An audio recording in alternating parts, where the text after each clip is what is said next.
Hello, ladies and gentlemen. Welcome back to the channel.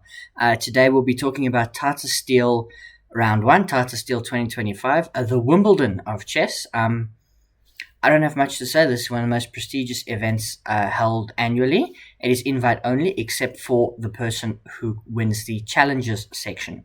And I will give you an update on that in future videos.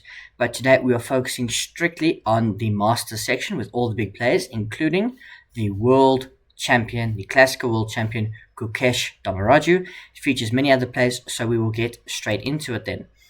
Oh, I've gone to the wrong screen. I did not move that.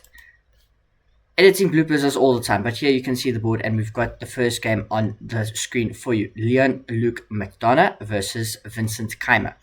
Now, to give you a quick update, Wei and Fabiano Caruana, they drew. Prague versus Abdusattorov. Abdusattorov was winning for a long time, but eventually he drew with Pragnanda. And then there was Joran van Forest, drew with Vladimir Fedoseev, and Max Varmadon drew Alexei Sarana. So those were the 4 draws. We had 3 decisive games, and I'll be covering them for you today. So the first one, as I said, Luke Mendonca and Vincent Keymer. And this game was so exciting because I guarantee you it is something you will see before. So it was e4, e5. Knight f3, knight c6, bishop to c4, the Italian. And not bishop to c5, the Gioco Piano, but knight to f6, the knight defense, allowing knight to g5. Now, if this was a low-level game, what you would get is the fried lever, because you would get d4, which is the best move, takes, knight takes, which is a mistake. You get the knight sacrifice, the king comes out, the queen comes out, and you play on from here. The best move being king e6, but no one plays that. And you would get the fried lever. We don't get the fried lever. We get knight g5 and d4 still, but after takes, the best move according to theory, knight to a5. We have the bishop check. The bishop gives a check, getting out the way of the knight. The pawn is pushed forward. We have takes, and now you've got 2 choices here as white. You go back to d3 or to e2. I'm going to call him Luke. Goes back to d3. The knight comes to the center, and now the queen sees the white knight. So the knight retreats. We get bishop to d6, knight to c3 rather, f4. Now, personally, I've never got to this position in my life, and I've played this line a few times, so very clearly we can see I'm not as good as them. The main thing here you've got to see is that you're threatening a fork. That's why f4 was so good a move. And then the best move here is knight takes d5, which we get, and now b4. Which looks counterintuitive because you still allow the fork, but the main idea is you've got this check. The bishop gets out, and the best move you've got is bishop d7. Bishop takes d7, king d7.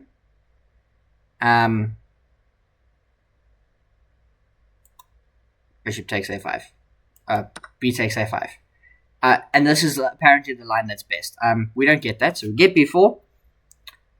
We get knight to c6, the bishop pins the knight gets protected, and we can go here, and now everything is safe. Castles, we exchange the bishop for the knight, and we win the pawn in the center. Kind of, it gets pinned, but you can play f4. We get d4, cutting off the defense of the bishop of the knight. Castles, take. And so we get this position, and white is up a pawn. But dynamically speaking, all the attack is with black. So this is what you get when you play this line, all the way back with the bishop check on b5, the bishop b5 check. What was that move? Yeah, move 6. This is what you get. White gets a pawn, but black gets such quick development as they attack your pieces.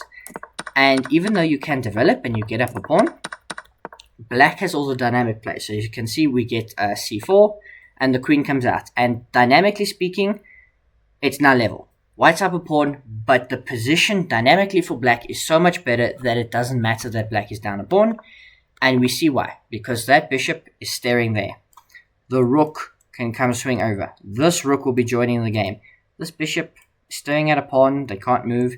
the queen can come out, I suppose. Not really. That's its only safe square. You go this way, you're getting nothing on the king. The king will slide over. You know, you've got to worry about white's king. White's got to defend their king, and then hopefully that pawn will win them the game, or they'll sacrifice it back, and then we'll get a draw. Rook f2. We double the rooks, and we play queen f1. Excuse me. Dynamically speaking, I said that a lot. Black is better. I would much rather have black's position here than white's. White just play queen f1 for crying out loud. Okay, so the rook slides back, which is not a good move. White's better if they play c5, which gets played. Bishop to e4. Queen comes out, pins the rook, and we go here. Hey, we got some stuff going on here. You know. You let white back in the game, white's up a pawn. So takes, white's up 2 pawns, but the queen now threatens mate. The rook comes back. h5. The pawn takes, attacks the queen slides forward. c6, that pawn is 2 squares away from queening. King comes over, queen slides up. Rook g6. Now, this is a threat all the time. And as you can see from the evaluation, white plays rook to c1 and blunders checkmate after queen takes h3. It is mate in 6. The best move in this position, instead of playing rook to c1, which, you know, makes sense, you want to promote the pawn, is to take this pawn. Because you protect that, and even though you get... if rook h6, queen takes e8, so you can't do that. So the king is forced back to g8, and then you've got, you know, bishop d4 and stuff like that, bringing the bishop back to defend. And white would be comfortably better. So we get a mate hang by by a GM. And that's game 1. Now, the next game I'm going to show you, 2 Indian players, Pentala Harikrishna and Arjun Erigasi. You can see it with his newly minted 2801 rating. This was a very, very, very long game. So we're going to go through it as quickly as we can. It was a Sicilian. Very dynamic, very imbalanced. It was this weird 3-knight Sicilian.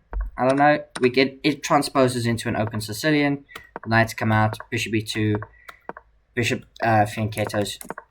Opposite side castling. This is everything you want from a Sicilian game. We've got opposite side castling. Black is going to throw haymakers. White is going to throw haymakers. Someone will win. Someone will lose. d5, striking in the center. The bishop just, you know, moves up. Take, knight takes, very important. And the queen comes back. We didn't want to allow this. The bishop is hanging. The knight is hanging. So we will get the piece back. You won't be down a piece for long. Knight takes. We sacrifice it back. And now material is restored. Bishop to e2. Knight comes in, trying to take the bishop. So we get this. Black has now got 2 bishops, and they will make use of this advantage, hopefully. It's always nicer to have 2 bishops, because they cover more of the board. We offer a queen exchange. At danger levels, you can't take my rook, which was hanging. I hope you saw that, because then, you know, I take your queen. So the queen slides up. The rook slides there. Rook to c8. This is the bread and butter of the Sicilian defense. This is why you play it. The c-file gets open, and this rook comes here to attack everything on this file. It's got an open file pointed directly at the white king. So we offer a bishop exchange, which, you know, looks a bit weird. Queen takes, rook takes, queen here. Queen slides over. Ooh, this is dynamic. So what happened there? What happens here? Obviously, Harikrishna saw this, and he calculated this, but you've got queen takes rook. Queen takes queen, and now you take the bishop, which now exposes this attack on the queen. So you cannot do this. You can, but this position's better for white because I just take this pawn. White's up a pawn and is much better. So you can't get to this position where the material is equal. So you have to get to this position. Nice in-between move. We sacrifice the pawn so the knight doesn't get active, because even though you can take, and now play king takes f8. and the queen will come in and take with pressure. It'll have a target, so that's a very nice move there. And this all happens. Queen slides forward. So we've got 2 rooks for the queen. Now, each rook is worth 5 points, and the queen is worth 9. So 2 rooks are worth more than a queen, but they need to be coordinated. This queen is now just centralized. It is targeting as much stuff as it can. You need the queen to be active, and you can't allow the rooks to team up and bully your king. Oh, I don't know what's just happened here. I've tried to print something. I've tried to print this particular screen. So the longer the game goes, if white can coordinate their pieces, white will be better, because you'll be able to team up the 2 rooks, and they'll be able to win at least a pawn, if it can't be protected, for the queen back. And white's currently up a pawn. So you could go up 2 pawns, and even though it'll be knight versus bishop, it will be winning for white. This endgame is very reminiscent of Magnus Carlsen, Jan Nepomniachtchi Game 6 of their World Championship in 2021. Very reminiscent of that game. So we get g3. My monologue is over. Bishop to e6. And this game is just about maneuvering. Maneuvering, getting your pieces to not hang. The knight protects the rook. That's why it couldn't be taken. We double the rooks. And you can see the advantage just swells for white. Just swells. You don't want to trade the bishop for the knight, because we know that endgame will be losing. But we want to create weaknesses. That's what we're trying to do. Create weaknesses. But white's pieces are well coordinated. We're now pushing the e-pawn to create counterplay. The rooks are going to bother the king. And the white king is so safe. Bishop f5. Targeting the rooks. Targeting the rooks. The queen gets pinned on the back rank. Now the bishop. Winding around. All of white's major weaknesses are so well protected. Look, this pawn can go, but we don't take it just yet. Black will take a draw. This knight is bothering it. Now it gets to such a good square. It's putting pressure on this. There's a scenario where you sack the rook for the bishop, and you play knight, pawn, rook versus queen. That's what Magnus Carlsen did. I'm sure you can find a recap of that video. And here, +6, h5. You've got nothing, and Pentala Harikrishna defeats Arjun Erigasi. But now, ladies and gentlemen, the reason you would have clicked onto this video probably, the world champion Gukesh versus the home superstar Anish Giri. This tournament is being played in the Netherlands. He is a Dutch grandmaster, so let's see. We get knight to f3, so we're getting a reti, and it's a pure reti, just like this. This is the reti. You fianchetto the bishop, you bring the knight out your castle. You don't commit any pawns to the center. You let black set up how they want, and you're going to target in with the pieces. Now we play d4, and this almost looks like kind of a reverse Grunfeld position, if that means anything to you. This is a reverse Grunfeld, and we get this. This is symmetrical. This is... The pawn structure is completely symmetrical. Both sides have got 2 bishops. We've traded 2 pawns. The C and the D files are both open. It's going to be about coordinating your pieces and coming up with an appropriate plan. Quick question. Didn't Gukesh just trap his bishop? The answer is yes. G5 gets played. That bishop is trapped. Now, I'm not 100% certain because I wasn't able to follow the game live. I'm pretty sure that when you get this position, you know what you're doing and you've looked at this, because you might get the piece back with e4, e5 rather, which is what black plays. And black is slightly better according to the engine. The queen slides over, but the bishop comes back, so you're not getting the piece back. You've given up a piece for 2 pawns. Now we attack the rook, and Anish says, you know what, take the rook. I don't need it. I'll take 2 pieces for the rook. Gukesh is now up a point of material. But it's black that's better, because black just has more pieces, and they're able to sacrifice the pawn in the center, but now you've got 2 pawns that are weak, and these pieces are coming into the position, and the white king is not going to be safe. So the rook comes in, attacks the queen. The queen moves, and we take this pawn. It's not quite the sacrifice. Queen moves over. I don't think it's a sacrifice because here. What, if I'm not mistaken. what happens if you play e5, bishop d5, and you've got mate in one problems. You've got check problems and soon mate. If rook takes h2, the big problem. King g1, bishop c5, stuff like this. And you have to give the material back. Okay, so queen f3. Now we get here queen b6, the first mistake that Anish Giri made. 25 moves. He was completely accurate and had a winning position. On move 25, it was minus 1.8, 1.7, depending on which engine you let think. Move 26, it's better the longer you let the engine think. But this is not as good as it was. And yeah, the real mistake, that queen move was an inaccuracy. The proper mistake comes here, bishop to b4, move 28. A genuine mistake, because queen of c1 is the big threat, because now the queen can get in there. It's got access to these squares, to these key squares around the king, the black king, which you weakened so long ago. But Gukesh gives the advantage back. He should not have given this check. Look, this time control is mean. The best check to give was queen h5. Don't go here, go here. It's one square difference, but what it allows in the game is the bishop to block. It shouldn't have been the bishop. You should have just played king g8. That is the way to continue with black. We don't get that, obviously. So we go here. Now the rook can come back. Queen takes, yes.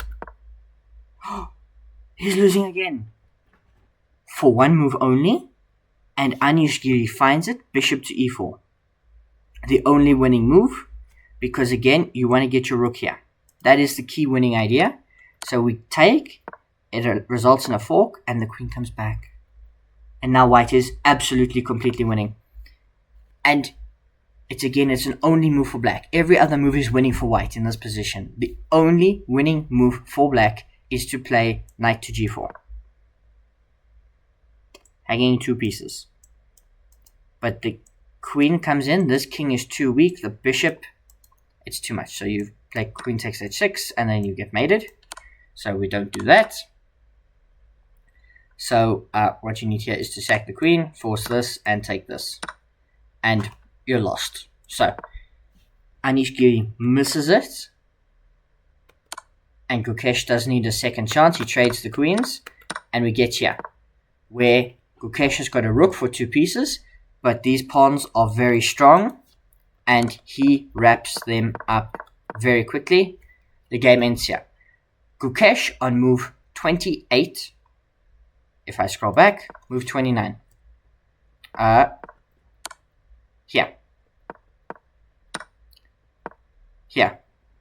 On move 33, Gukesh was lost. -4. On move 42, he wins the game. It's a short recap because I made a long game short. We had a very entertaining game in the first one, but this was just incredible. How did Anish miss it? Anish Giri is one of the most accurate grandmasters. I mean, because he makes so many draws. Like, Anish Giri is known as the grandmaster who always makes draws. Or always will find a way to make a draw. And he just missed a win. Look, it was complicated. There was only one move. That's the thing. You've got to only find that move. But he played so well. And Gukesh wins his first classical game as world champion. I hope you enjoyed the video. Leave a like if you did. Comment on how I can improve and what you'd like to see me cover. And subscribe if you'd like to see more from me. Until next time.